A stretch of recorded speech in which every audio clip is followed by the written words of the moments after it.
One of the wonderful aspects of our life is that everything changes.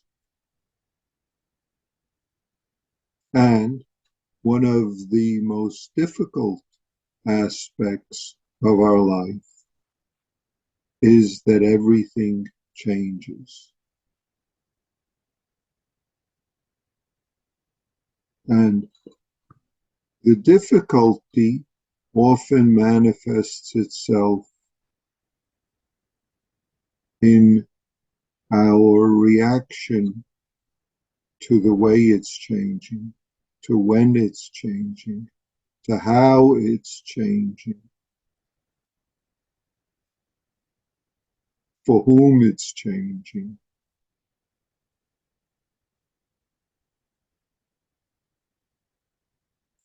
And the difficulty, if I say it more, is manifested in our reactions about. Sometimes we don't even notice anything but our reactions. Despite the fact that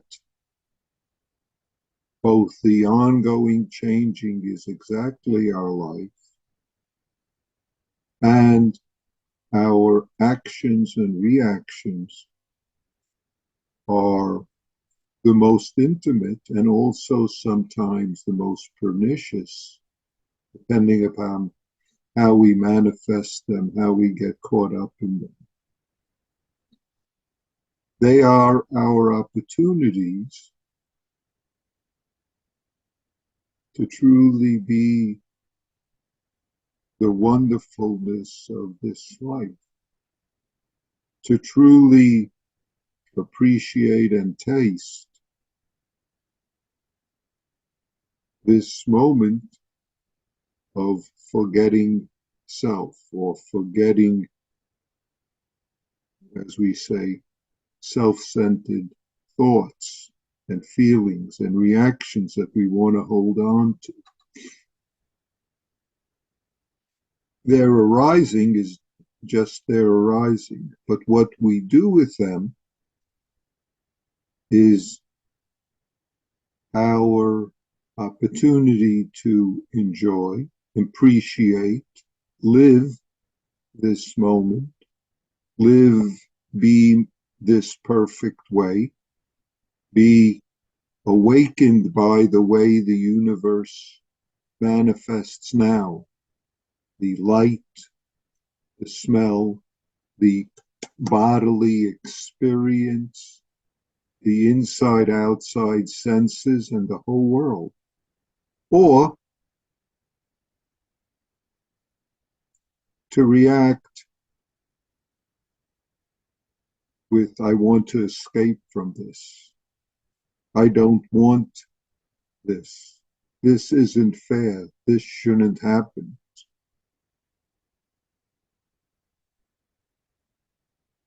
See, that's where we refuse to be the perfect way, or we refuse to be the way it is, but rather to want to assert it shouldn't be this way. And then wonder why we're feeling so tight and upset after we've gone around and around about this isn't the way it should be.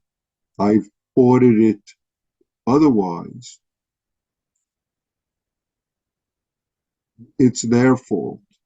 It's his fault. If only, and we fail to notice this, if I say it this way, this freedom of the moment, the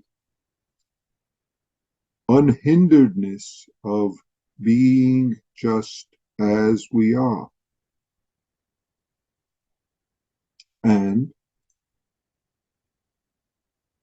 we then do all sorts of things which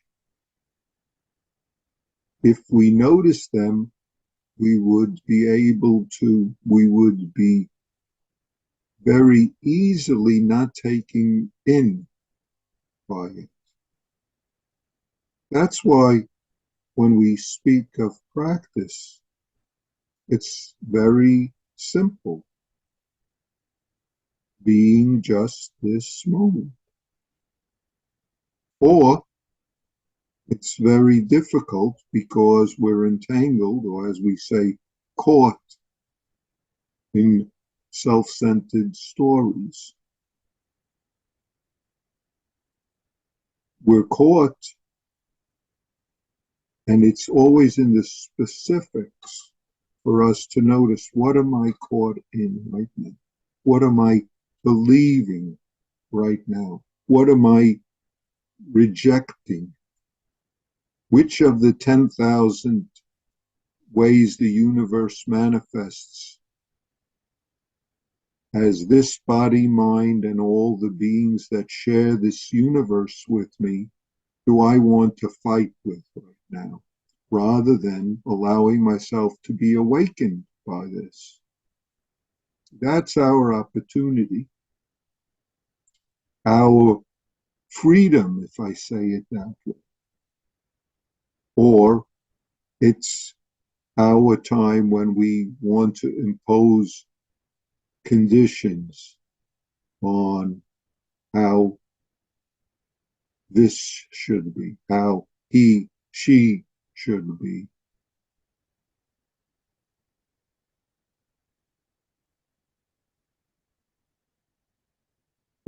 No matter how much we want to say, use fancy words like this very moment is the Buddha, or all beings are the Buddha, or other things like that, we insist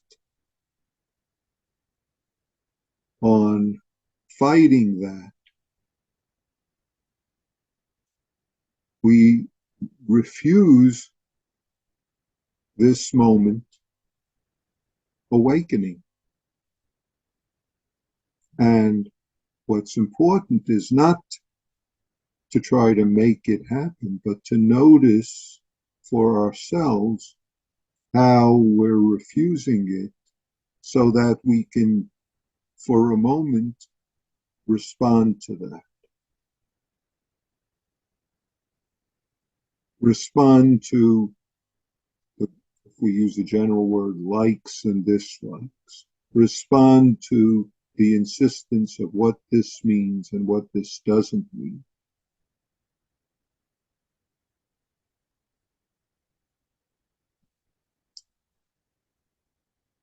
In Sesshin, I spoke a little about the Genjo Koan, and I want to bring up the last phrases of the Genjo Koan. I know I brought them up in Sesshin, but I bring it up again now.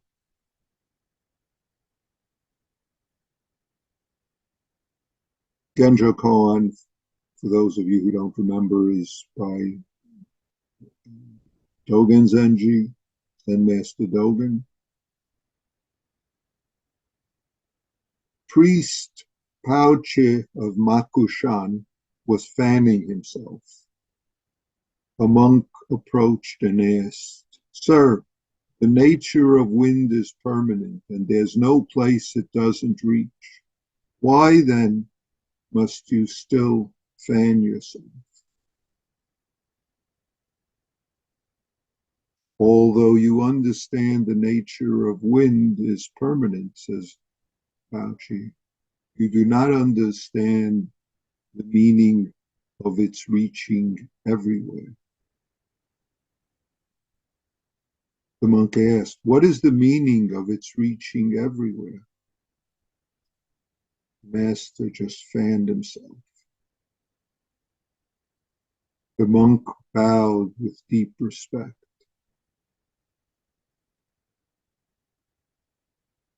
In a way, this is very simple and straightforward. You hear all these things about the nature, about being just this moment. So why if that's the way it is, why is there a need to make effort? Why is there a need to deal with all these difficulties? Doesn't feel that way. Doesn't feel, despite that I sat this morning, now I'm all upset about that. Or how dare him say that to me yesterday? And that's all I think about throughout the day. He said that to me. She did that. This is what's happening now.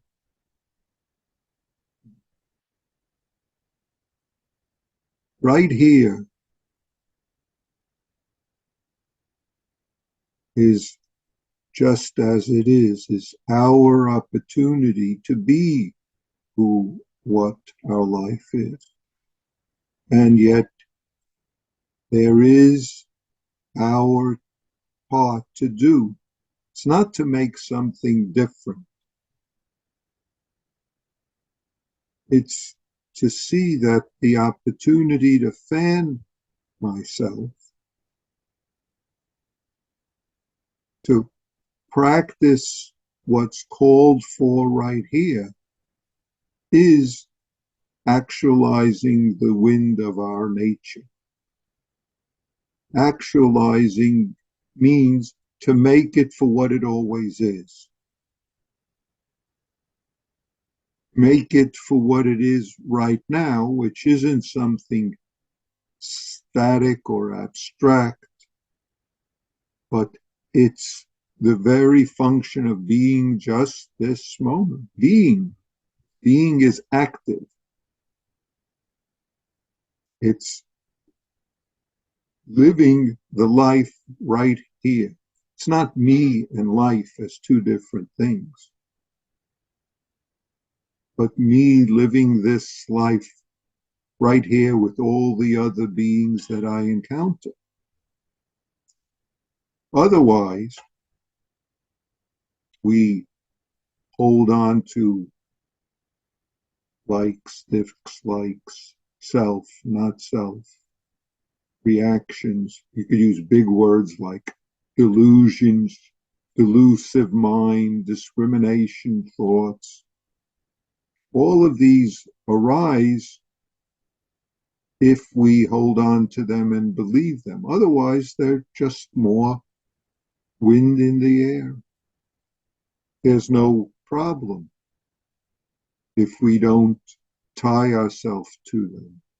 And when they appear, those are the exact times when we have the opportunity to manifest this life, this wind that extends everywhere, that is who and what our life is right here, right now. Thank you.